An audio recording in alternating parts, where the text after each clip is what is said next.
Well, hi there. My name's Pop, and I'd like to tell you one of my favorite stories. It's an old Irish folk tale called One Wish. It goes like this. Long, long ago, on a small but beautiful piece of land in County Mayo, Ireland, lived a young farmer named Connor with his lovely young wife, Colleen, and his parents, neither of whom were a lot of help around the house because his mother was blind. She'd been blind for 10 years. And his father had recently lost the use of his right arm in a farming accident. And even though the four of them filled up that house, Connor and Colleen really wanted a child of their own. They'd been married for 5 years and had really wanted a child, but had been unsuccessful in having one. So this family had had a lot of misfortune. And they also didn't have a lot of money because Connor was a great farmer, but the land he had would only produce potatoes. And everybody in Ireland can grow potatoes. And so he couldn't sell many of his potatoes.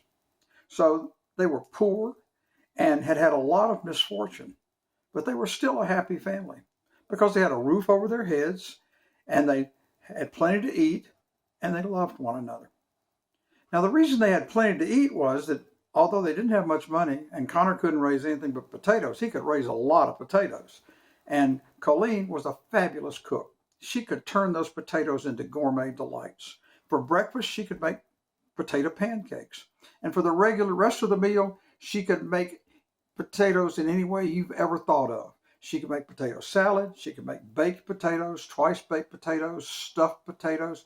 She could do French fries and home fries and hash browns. She could do wonders with potatoes. You know what? For dessert, she could even make potato pudding and potato ice cream. So they had plenty to eat until something terrible happened. A plague, a terrible disease came across all of Ireland. It's called the Great Potato Famine, and it killed all the potatoes. And suddenly, if Connor went out and pulled up a potato, it wasn't brown and fat like potatoes normally are. It was black and shriveled up and not fit to eat. And so suddenly they had no money. Now, they still had a roof over their heads and they still loved one another. But it is hard to be happy when you're hungry all the time. And they were getting less and less and less to eat. And Connor knew that he had to do something to take care of his family. And the only thing he knew, the only thing he'd ever done was farm. And the only thing he knew about, the other thing he knew about was hunting. But he'd never gone hunting. And he didn't have anything to hunt with. He didn't have a gun. He didn't have a bow and arrow. He didn't have a spear. He didn't even have a hunting knife. Nothing to hunt with. And even if he had, hunting was dangerous because the only place or near there to hunt was the forest that surrounded his farm. And the man who owned that forest was the meanest man in all of the County Mayo. And everyone knew that if you were caught hunting on his land without his permission, he would put you to death immediately. But Connor thought he had no option. And so he finally found in his tool shed a hatchet and he sharpened it up and he thought, I can hunt with this. And early one morning, he climbed over the fence into that forbidden forest in search of meat, something he could feed his family. And he hunted all day long and didn't see anything that looked like meat. He didn't see a bird. He didn't see a rabbit. He didn't see a squirrel. He didn't see anything he thought his family could eat. So it was almost dark, and he decided he needed to go home and just tell his family he'd failed. And he started home, and as he neared the fence, he saw an open area, and in that area, in that clearing, was a beautiful white deer. He thought, that is the most beautiful deer I've ever seen. And then he thought, oh, deer is meat. That could feed my family for a long time. And he thought, but I can't kill anything that beautiful. And so he turned around and started to leave. And his stomach growled, reminding him of how hungry he was and how hungry his family was. And he thought, no, for my family, I can kill this deer. And so he tiptoed up toward the deer and he raised that hatchet And just as he was to started down to kill that deer, the deer looked up at him with those soulful eyes that deer have and said, "Wait, wait, don't kill me. If you kill me, the man who owns this forest will put you to death, and then who will take care of your family? But if you let me live, I can grant you one wish. I can give you anything you ask for except for more wishes. I can grant one wish. And if you wish wisely, you can take care of your family for a long time." And Connor was thinking about that, and the deer said, "Well, I know this is a tough decision for you. I'll be back right here tomorrow, and you can tell me if you've made a wish, I'll grant the wish. And if you've decided you'd rather kill me, so be it." And with that, the deer raced away. And Connor stood there for a minute thinking, well, I wonder if I've just been tricked by some smooth talking deer and I'm never going to see him again.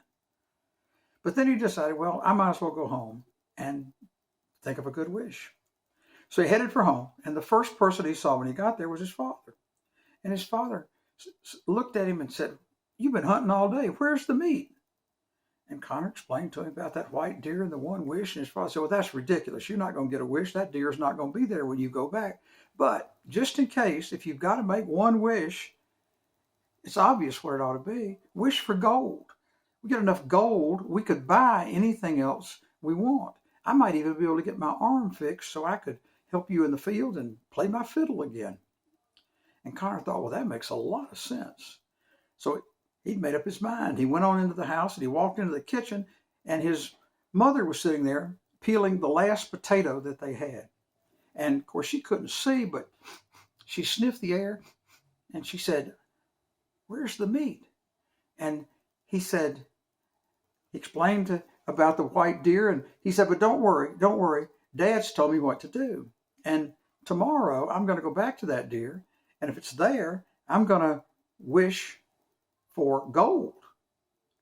And his mother said, "No, that's not the right wish. If you've only got one wish, you should wish for my eyesight to be returned. That would be more precious than any amount of gold." Well, now Connor was confused. He had two people he really loved. They both wanted him to do something different with that wish, and he only had one wish. So he did what he always did when he was confused. He went to talk to Colleen, and he explained to Colleen his problem, his dilemma. And Colleen said, "Well, neither of them are right. If you've only got one wish, you should wish for us to have a child. You know how badly we want a child, and I'm sure your parents will agree that that's the best wish after they see their first grandchild." Well, now Connor was really confused. He went out in the backyard. He did what he always did when he was really confused. He sat down under what he called his thinking tree.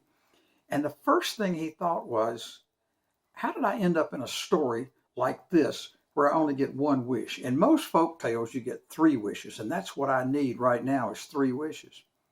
But then he decided, well, one wish is better than no wishes, so I better sit down and decide what I need to do. And he thought and couldn't come up with an idea, couldn't decide.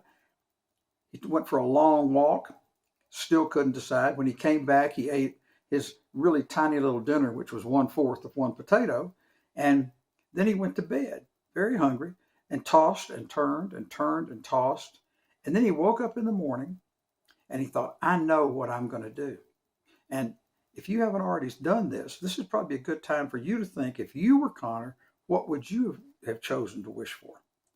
But Connor got out of bed, snuck out so that early in the morning so nobody would see him, and he went back to the clearing where the deer was, hoping all the way that that deer would be there. And he got there. Well, actually, he could see before he got there that the deer was waiting for him, and he breathed a sigh of relief. And the deer breathed a sigh of relief because he could see that Connor wasn't even carrying his axe. And so Connor walked up to the deer, and they said, well, I see that you've decided to make a wish. And Connor said, I have. And the deer said, well, what is it? And Connor said, I wish that my mother could see my wife rocking our new baby in a cradle made of gold, while my father played an Irish lullaby on his fiddle in the background. And the deer looked at Connor and said, "So be it." And so it was. And Connor and Colleen and baby Sean and baby Sean's grandparents lived happily ever after because Connor had made such great use of one wish.